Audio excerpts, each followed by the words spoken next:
Hello chess friends and welcome to Jozarov's chess channel and welcome to the Tata Steel Blitz and Rapid tournament in Kolkata, India. So we have really a great tournament. I think Magnus Carlsen is playing also. We have Vishy and many great players. So Levon Aronian is here, Nepomniachtchi, Hikaru Nakamura.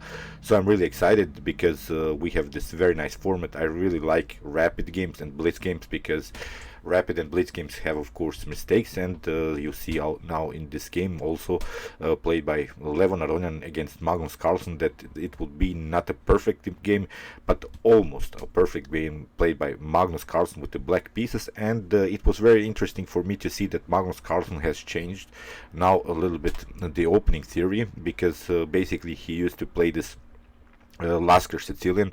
Today he chose to play the Najdorf, and the last game that I've analyzed of Magnus Carlsen, he played as white against his opponent, against the Najdorf defense, and he really smashed it.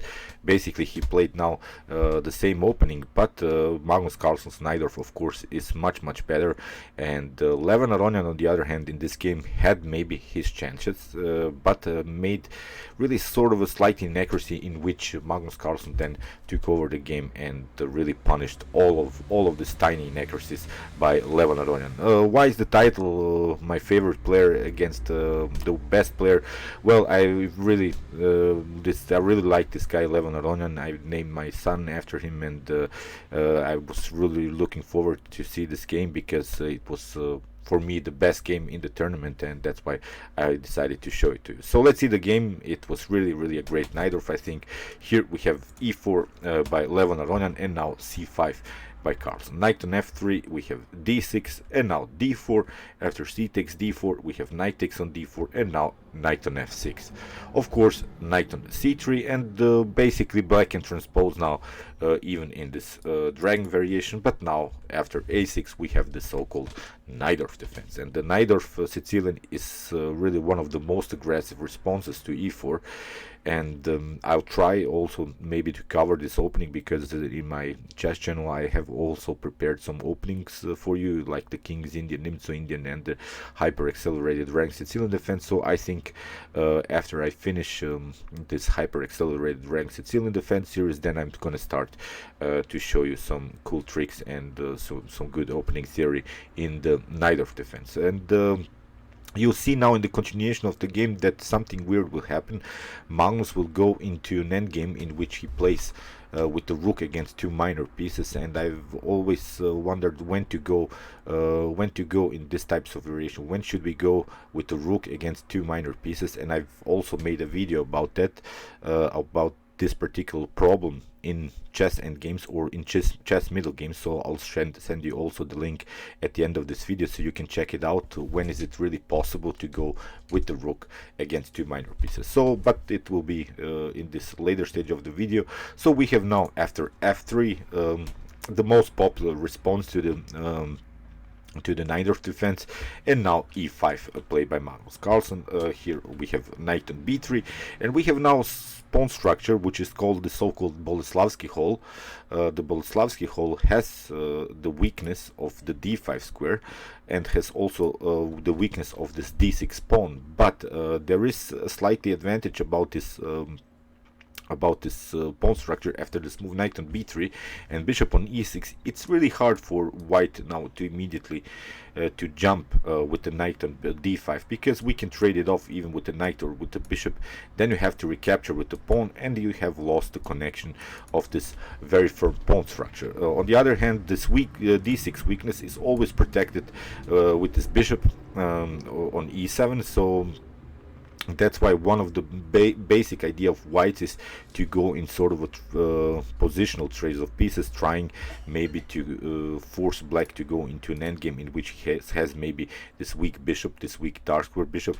But this is really in speaking long terms here.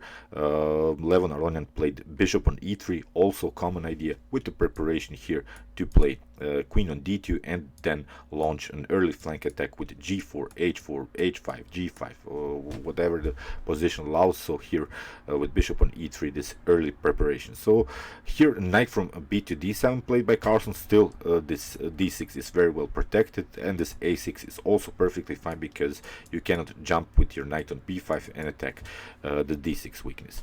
If you try here immediately to play d5, it seems like a natural move, but it's really a mistake because white can really trade off the pawn here in the center after e takes d5, knight takes on d5, and bishop on d5. Now c4 would be the idea. You have to retreat with your bishop on c6 or e6, it doesn't matter. But now after trades of queens, you have lost the possibility to castle, and now the king is a little bit endangered. I think white has a better activity here with the pieces, so I don't think that this is a favorable game for black. I think this is a favorable game for white. So after bishop on e3, as said, knight from b to d7 was played, and now g4. Levon Aronian is smashing immediately this early flank attack. Still common theory this, of course, but it's really aggressive. You can also choose calmer lines, but now after g4 we have bishop on e7 and now queen on d2. Castling by Carlsen, and now castle on the queen side by Levon Aronian, and we have this so-called opposite side attack. And this opposite side attack, I've explained it also a little bit in my series, in my Basics in Chess series, if you're more familiar with my YouTube chess channel. Now it's all about who is faster, who will create the faster attack, who will open files, open diagonals, because we would love now even to not have this pawn on g4. We would love now from white's perspective, for instance, to have this g file open, because we would love to create some dangerous attacks with this bishop, with the queen, maybe even with this bishop, somehow maybe include the knight into the game. So you see this pawn now on g4 is even bothering us, so we would love to get rid of it somehow, but of course it's not possible. So far we want to open the position, and again you see in this opposite side attacks, now Magnus Carlsen of course plays here the move b5, so he launches an attack on the other side. So as I said, we have the race situation in an opposite side attack game. My two favorite players are playing, so nothing can go wrong in this position. So g5, you see this seems like a good move, but it's a little bit slowing down now white's attack after knight on h5. Still it is common theory, but now the knight is controlling the f4 square. We are not allowing white to proceed here with the move f4. Then of course he has to give up the bishop pair, he has to give up his dark square bishop, and this dark square bishop is much better because it controls two very important diagonals than this light square bishop. This light square bishop on the other hand is a little bit blocked out. If it comes here on g2, then it's blocked out by its own pawn, and here it's already blocked out by this pawn structure of black. So no way that white is giving up his dark square bishop in this position, because the light square bishop is much more of a problem. Here king on b1 played by Aronian, also a very nice positional move, improving the position of the king, getting out of the very important c file, because if the king stays here on the c file, we have already from black's perspective the semi-open c file. So that's one of the advantages of the Najdorf, but still you're continuing, as I said, with this d6 and d5 weakness. So knight on b6 played by Carlsen, and now knight on a5. Very important move, because we are not allowing black to jump here with the knight. We are controlling this c4. So here that's why rook on c8 was played by Carlsen. If you play b4 immediately here, it's again, it seems like a strong move, it seems like an aggressive move, but then this knight on c6 is very dangerous for black. If you take here the knight and with an attack on the queen, then pardon me, knight on e7, then you take first queen on c3 with an attack on the queen and the bishop.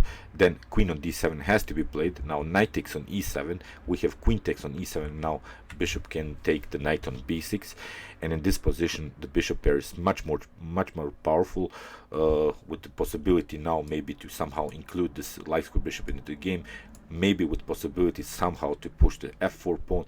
But the more important thing is that we can play something like bishop on a5, then bishop on b4, and really attack here the d6 weakness. So this is not a good continuation, I think, for black. That's why after knight on a5, Carlsen played, of course, the best move, rook on c8, and now Aronian plays a3, preventing now finally this b4 idea, because if now b4 comes, then this knight on c3 of course doesn't work. You don't have good squares for the knight, you have to go on a weird square like here on e2, so that's why this a3 also a very nice prophylactic move. So g6 played by Magnus Carlsen, fixing the position, but there is also a very important defensive idea about this move, because now white's idea is basically to somehow open the h file, creating dangerous threats, and after potential h takes g6 we want to have some of these pieces. It can be the rook or the queen, which protects the 7th rank. So that's why it's very important to lift up here this pawns, to have this h7 protected, because one of the ideas of Levon Aronians is to somehow include the queen on the attack on this h7, and that's why this g6 is really a must move, because we want to protect the 7th rank. As I said, you see the problems about the 7th rank now in the continuation of the game. Here h4, as I said, played by Levon Aronian.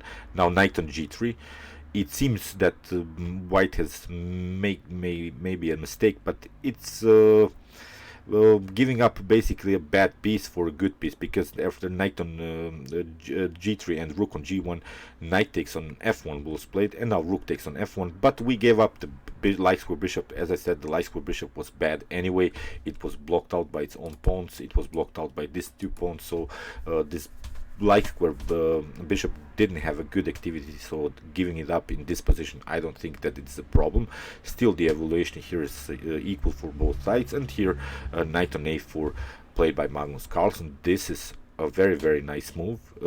This particular position was played many times in chess history, but this knight on a4 is really a great move, I think, because after knight takes on a4 and b takes on a4, okay, we have double pawns, but we have the bishop pair, which is the most important thing, and the bishop pair love really this open positions, and it's not about pawns anymore. Here, if the rooks come on b file, on the b file and c file, this is very dangerous against white's king, and you don't have the light square bishop in order to attack these weaknesses. So this is a very nice move. Knight on a4. After knight takes on a4, now the dynamic has changed in the game, and now it's really Magnus Carlsen's now preparation to play a very dangerous attack against this castle king.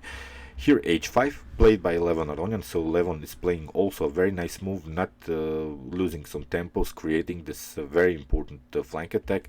Here queen on d7, and now comes this move, which is not only attacking the light squares, it seems like a good move, because the queen comes now on both of these very active diagonals, but the more important is this covering of the 7th rank. As I said, you see now here rook on h1 was played, now rook on e8, and now queen on h2, and this is the problem here. After bishop on f8, if of course you take h takes g6, then we have f takes g6, and white basically doesn't have anything, because we have now finally covered here the 7th rank, and that's why this g6 move was very important by Magnus Carlsen. So this was the move that I've explained to you a couple moves ago. Here very important to lift the defense, and now we have the protection against this h7 pawn. So in the game you can try maybe f4, but this would be very risky for white, because after e takes f4 we have bishop takes on f4. It seems again that this is a weakness, this d6, but now bishop on g4 would be dangerous for white. You have to go somewhere with the rook, and now bishop on f3. Basically you're the one that loses a pawn. If you try queen on h3, then of course we can simply trade off the queens, and now even trade off the rook somehow, and this would be, I think, a favorable continuation for black, of course, with an immediate attack against c2 weakness. So that's why this wouldn't be a good continuation to take immediately here this g6 pawn. In the game, bishop on d2 was played by Levon Aronian. Levon Aronian senses also that we have a problem with this knight on a5, because you see the knight is a little bit trapped here. The knight cannot escape from this a5 square.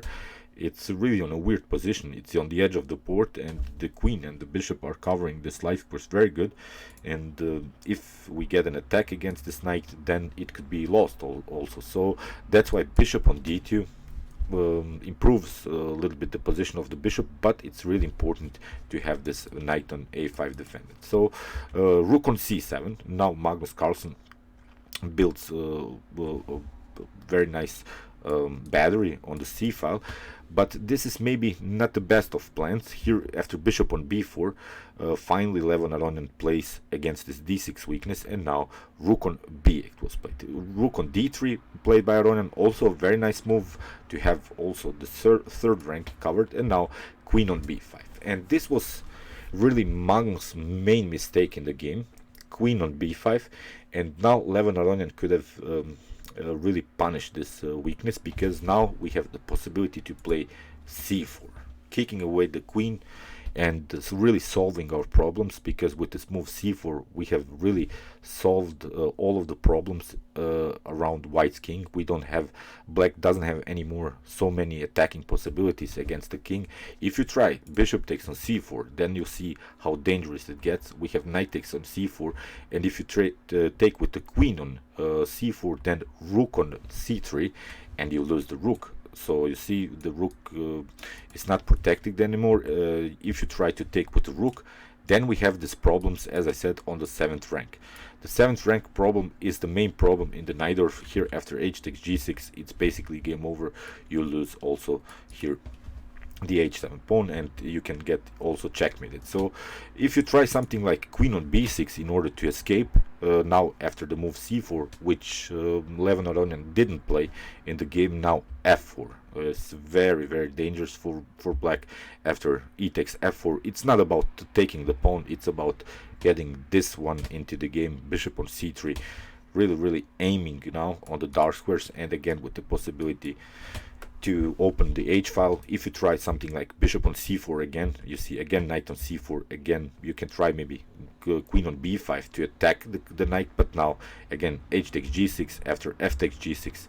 Again, I don't think that this is a good game, because we can play something like rook on d4, protecting the rook. Again, you cannot take with the rook, because this h7 weakness remains. So that's why here in this position, I think the best move for Levon Aronian would have been the move c4, but in the game he played the mistake of rook on c3, and this allows now Magnus Carlsen to regroup, because he can play now rook on c8, and he is now the one that is challenging white on the c file. After rook on c7, rook on c7, the position for the slice for bishop is staying active.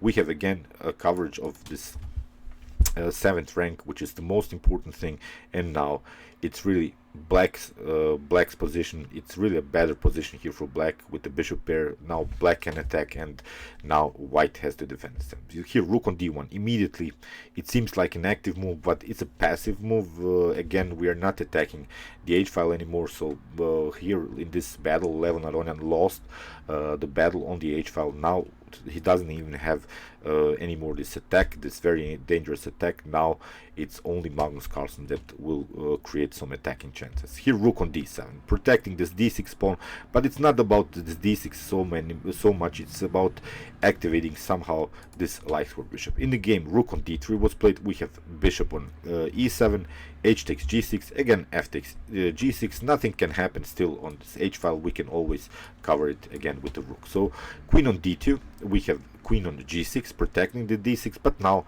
you see what Magnus Carlsen has prepared here. Great some tactics here. Queen on c1, c4, we have here by Levon Aronian, and now queen on f2. And this is a very tricky line that Magnus Carlsen has calculated, and this, I wanted to point out, this was a rapid game, and it's unbelievable what Magnus Carlsen has calculated in this shortened format. If you take, of course, rook on d6, then we can simply take rook takes, bishop takes, and now the knight is hanging. So this queen on f2 is the perfect attacking move here played by Magnus Carlsen. In the game, knight takes on c6 was played, but now bishop on g5. This is really a great tactical shot, because you have lost now a pawn. You have to take the bishop. After bishop on g5, now queen on f1. attacking the rook. The king has to go here on f2, but now bishop on c4. And if you retreat with the rook, there is always the possibility here to create dangerous attacks on light squares. So that's why here Levon Aronian has to go here with the queen on e3, and now Magnus plays bishop takes on d3, queen takes on d3, and now king takes on d3. And this is now a position which I've talked about in the beginning of this video, that we have now the situation in which we have the rook against two minor pieces, and when you want to play the rook versus two minor pieces, you have to secure a passed pawn if you're playing with the rook, of course. Now Magnus Carlsen has secured this position, and I've explained this position really in one of my basics in chess series videos. You see the link of that video at the end of this video, as I promised you. So here now Magnus Carlsen has a perfect position, because these two pieces are really too far away from this h1 square, and now Magnus simply played h5. Nothing special now, but of course he calculated all of that he will go into this favorable endgame. h5, king on e3, now king on f7, we have bishop on c3, king on e6, very nice, knight on b4, g5, simply continuing to push. Here we have king on f2. You see how these pieces don't have good squares to support the king in the defense of this potential promotion. So very nice calculations by Magnus. Perfect rapid game. Rook on f7, we have king g2, now g4, f takes g4, now rook on g7, creating the pin, knight on d5, and now rook takes on g4. Still we have this distant pass pawn. It's not the same if this pawn would be on the g file or the h file, because the knight has always troubles to battle against distant pass pawns or the pawns on the edge of the board. So here after rook on g4, we have king on f3, and now rook on g1, king on f1, and now rook on g7. We have king on f3. Now Magnus pushes again. Here we have bishop on e1, and now simply going straight forward. We have bishop on g3, and now rook on g7. You see how flexible this rook now in the game is. But now we have also this very dangerous attack against this b2, and you see this knight can never attack both of this distant pass pawn. So here that's why knight on b4, and now simply a5. We have knight on d3, of course rook on b3 attacking the knight. The king has to go, and now Magnus can play with the king very actively, because both of these pieces are paralyzed. This knight is paralyzed because it defends this very important b2 pawn, and this bishop is always stuck to the defense of this b2, of this potential promotion here on h2 and then h1. Here in the game, bishop on h2 was played. We have king on g5, bishop on g3, and now the king comes very actively into the game. We have again rook on h2, and now Magnus Carlsen finds a great tactic, great endgame technique here. Rook takes on d3, very nice. After king takes on d3, now the king comes on a very active square, king on f3, with the preparation to play here king on g2. We have king on d2, and now you see the bishop, the king has to retreat from the defense of this e4 pawn. Rook after king on d2, king takes on e4, and now we have two connected pass pawns. Very nice. This pawn is on the light square, so it cannot be attacked by this dark square bishop. If you try something like b4, then we get en passant, and we can also support this pawn. So this is now basically a completely winning endgame here for black. So king on e2, now Magnus simply pushes forward, d5, bishop on g3, d4. We have bishop on h2 again, but now Magnus goes around to king on the d4, d5, and now of course e4. Very nice, king on e2, and now king on c4. This is really completely lost, but now after bishop on e5, now Magnus plays a very tricky move, king on b3. Of course you cannot take the pawn, because then you're not covering anymore this h2, so that's why king on d2 was played. But now d3, king on d1, e3, king on c1, and now king on c4. In this position, Levon Aronian resigned, because there's nothing to do. We can now go simply around and start to push this pawn, and of course, as I said, this bishop is always stuck to the defense of this potential h2 move, and that's why this is now a completely winning endgame for black. Okay, great game by Magnus, great Najdorf. I'm really looking forward to his next games because I wanted to see also which opening he will play. He played now finally the Najdorf. I've not seen so many games played in the Najdorf Sicilian by Magnus Carlsen, so maybe he's preparing also for the World Championship match. We'll see. Maybe he'll play with the black pieces the Najdorf. I think the Najdorf is really great opening. You see how Magnus created many attacking possibilities, but Levon Aronian on the other hand I think had also his chances, made slight inaccuracies, but you don't know, you don't do slight inaccuracies against Magnus because you get punished, and that's the way how chess is going on these days. Okay, I hope you enjoyed this game. Meanwhile, you can watch my other commented chess games from some other tournaments, and you can also watch my commented chess games played by computers with some Alpha Zero, Lila C0, Stockfish, and many more. See you soon with some more videos, and chess is the best, of course.